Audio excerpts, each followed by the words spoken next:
Hello and welcome to EduNova's practical session on Ohm's law. Our goal in this experiment is to determine the resistance per unit length of this wire. Now, how do we do that?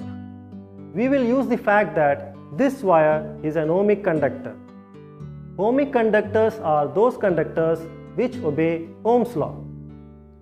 Ohm's law states that the potential difference across an ohmic conductor is directly proportional to the current flowing through it, provided its physical dimensions and the temperature are kept constant. The aim of this experiment is to determine the resistance per centimeter of a given wire by plotting a graph of potential difference versus current. The apparatus used in this experiment are a resistance wire, a voltmeter of range 0 to 3 volts, and milliammeter of range 0 to 50 amps, battery eliminator, a rheostat, a meter scale, one-way key, and connecting wires.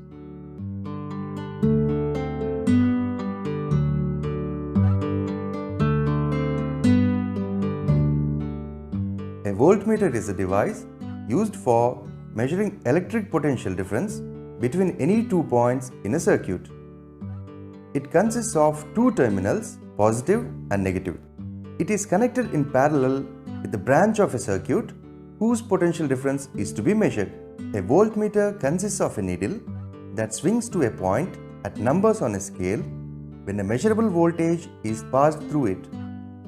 For accurate measurements, the voltmeter must have a very large resistance so that when it is connected in parallel in a circuit, it should not divert much current from the parallel branch. Moreover, it should also have a very small current carrying capacity so that it may not withdraw much current from the parallel branch of the circuit. A battery eliminator is a device that provides an alternate source of power normally powered by batteries.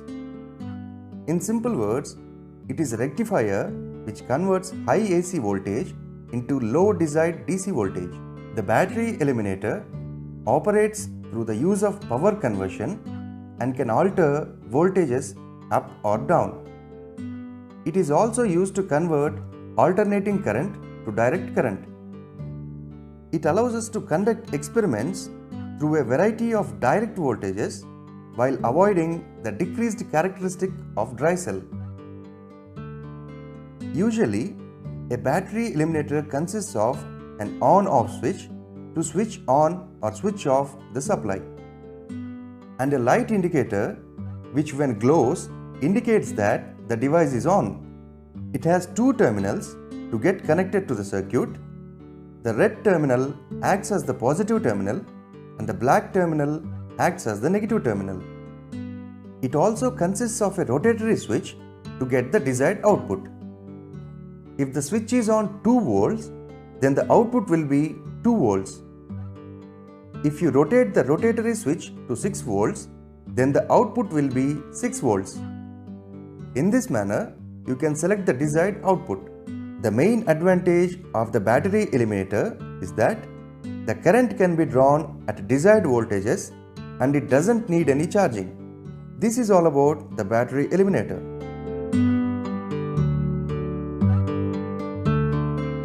It is a device whose resistance to electric current depends on the position of some mechanical element or control in the device.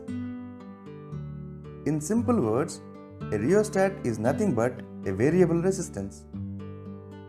It consists of a coil of wire with a terminal at one end and a sliding contact that moves along the coil. The wounded wire is made up of a Constantan alloy or Eureka. Since its resistivity is high and temperature coefficient of resistance is quite small, electric current enters and leaves the resistance element through the contacts. By moving the sliding contact towards or away from the fixed contact, the length of the resistance element through which the current travels can be decreased or increased. Here, we can observe that the sliding contact is moved a bit further from the fixed contact. When the current is passed, it enters through this terminal and passes through the windings and leaves through the other terminal. In this way, the current in the circuit can be increased or decreased. With this background information, I think you are now ready to perform this experiment. Here we have all the apparatus we need to perform this experiment. So let's make the connections as per the circuit diagram. As usual, we will start with the positive terminal of the power supply, since the current starts from there. We need to connect the ammeter, the resistance wire, the rheostat and the key in series with the power supply. So let me start by connecting the positive terminal of the power supply to the positive terminal of the ammeter.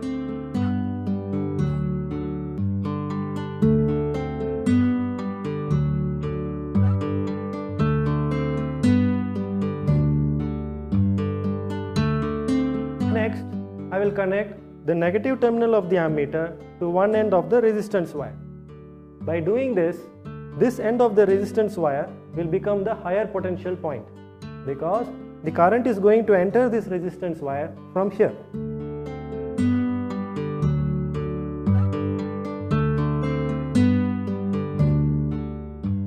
Next, I will connect the other end of the resistance wire to the lower terminal of the rheostat. By doing that, this end of the resistance wire will become the lower potential point, since the current leaves the resistance wire from this end.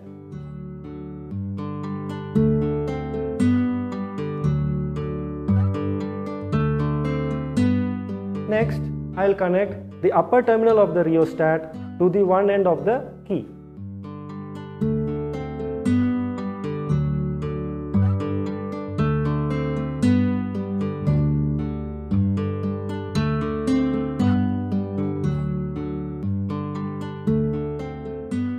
Finally, I will connect the other end of the key to the negative terminal of the power supply.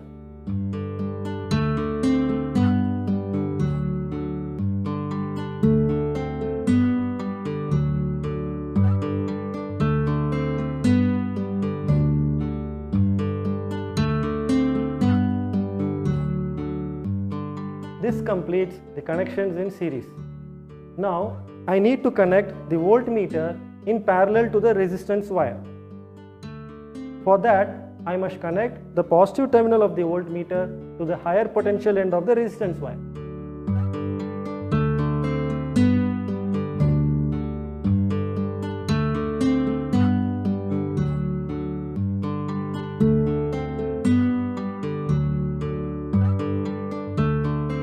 Finally, I need to connect the negative terminal of the voltmeter to the lower potential end of the resistance wire.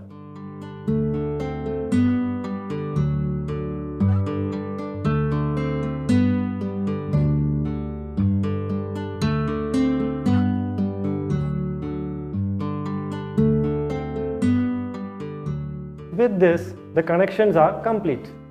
Let me summarize the connections for you once again. As you can see, the power supply, the ammeter, the resistance wire,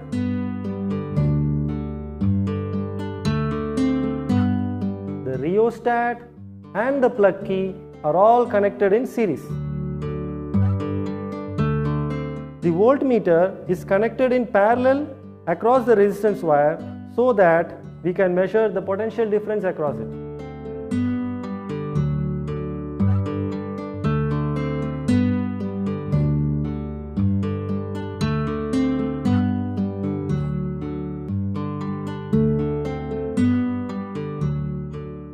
Now, two important points you need to remember.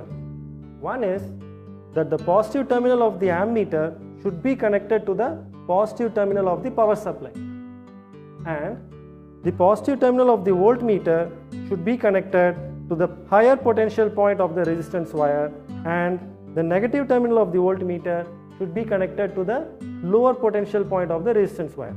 Now that you are familiar with the connections, let's note down the least count and range of the ammeter and voltmeter. When I look at the voltmeter scale, I find that 10 small divisions make up 0.5 volts.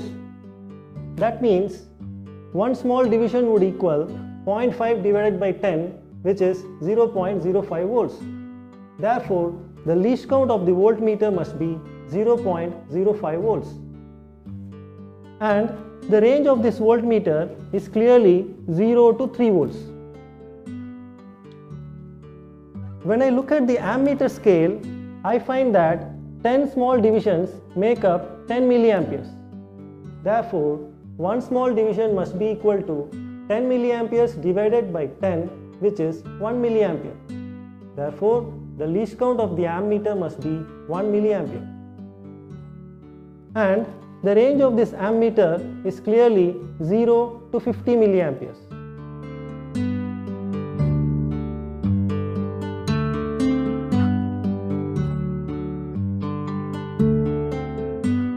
Now let's check for the zero error of the voltmeter and the ammeter. With the power supply switched off, when I look at the voltmeter scale, I find that instead of showing 0 volts, it is showing 0.1 volts. Therefore, the zero error of the voltmeter is 0.1 volts, and we need to get rid of this. So, I will make use of this screwdriver to remove this zero error. What I do is, I will use it to turn this screw in the voltmeter scale so that the needle of the voltmeter coincides with the zero division. So now, the zero error of this voltmeter has been eliminated. When I check the ammeter scale, I find that it is already showing zero divisions. Therefore, this ammeter does not have any zero error.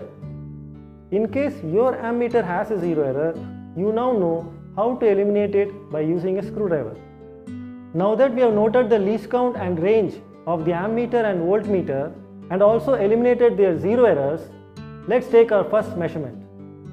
Let's switch on the power supply and insert the plug key.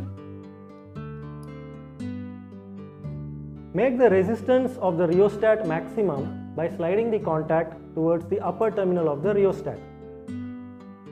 Now, the current through the resistance wire is minimum. Note down the ammeter and voltmeter readings. The ammeter shows 18 milliamperes and the voltmeter shows 0.45 volts. This completes our first measurement. Immediately remove the plug from the key so that the resistance wire will get a chance to cool down before our next measurement. To take the next measurement, all you need to do is decrease the resistance in the rheostat by sliding the contact towards the lower terminal. If you now insert the plug in the key, you can find that there is a new measurement in the ammeter and the voltmeter. Note this down. So you can repeat 3 more times the same procedure by sliding the contact to 3 different positions. Tabulate all your measurements in the observation table and ensure that you utilize the full range of the ammeter and the voltmeter.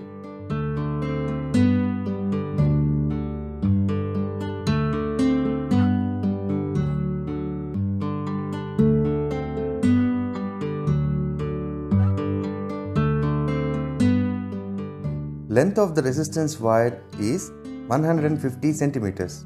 Range of the given ammeter is equal to 0 to 50 milliamperes and the least count of the given ammeter is equal to 1 milliampere. Range of voltmeter is equal to 0 to 3 volts. Least count of voltmeter is equal to 0.05 volts.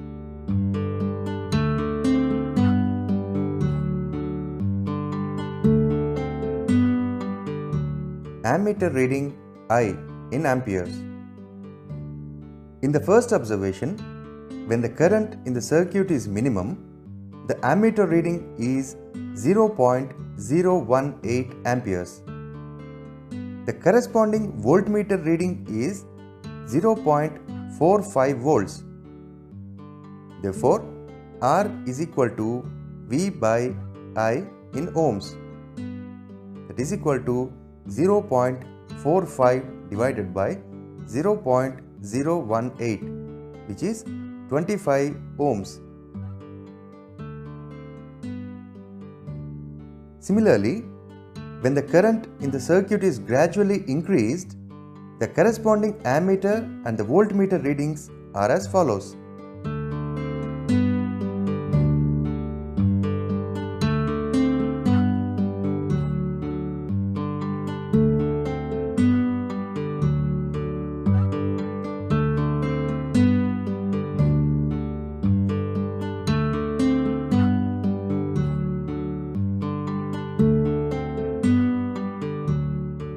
Mean resistance R is equal to 23.3 ohms.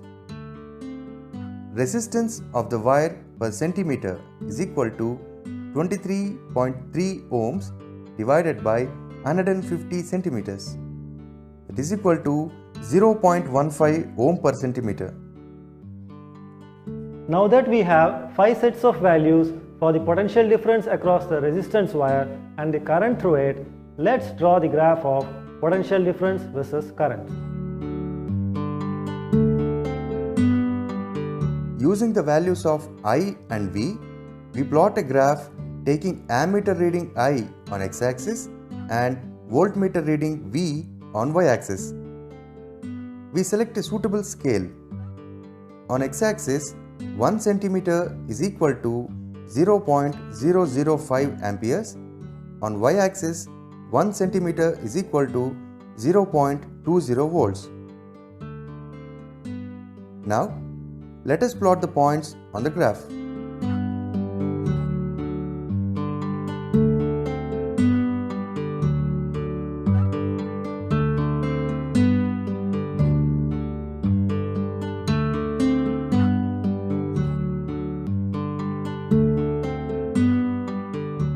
Now, join all the points. Then, extend the line to meet the origin. The graph comes to be a straight line as shown here. From this graph, we calculate the resistance of the wire. Draw a triangle along the slope of the formed straight line and name the triangle as A, B and C as shown here. Let us say angle ACB is equal to theta.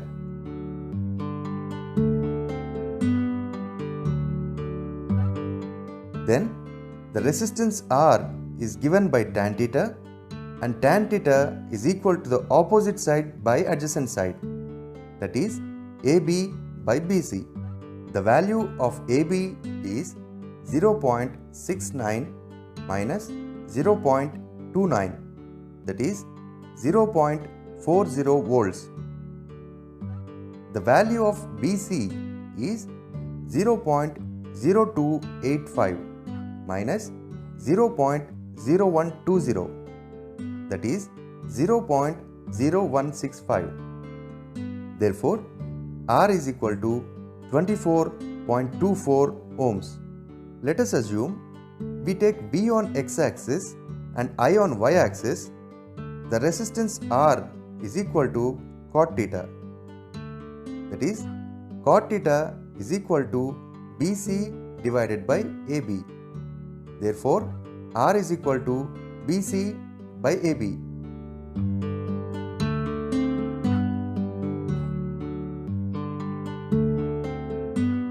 The connections should be neat, clean and tight. The connecting wire used should be thick copper wires and the insulation near their ends should be removed and rubbed with sandpaper. Appropriate range of the voltmeter and ammeter should be taken. If there is any zero error in the voltmeter or the ammeter, it should be corrected with the help of a screwdriver. The key should be inserted only while taking the observations to avoid the heating of resistance. Otherwise, its resistance will increase. The unknown resistance chosen should have high values in comparison with the internal resistances of the cells used. I am sure that after watching this video, You have now understood how to find the resistance per unit length of the given resistance wire by plotting a graph of potential difference versus current. So now you are ready to perform this experiment in the lab completely on your own without any assistance.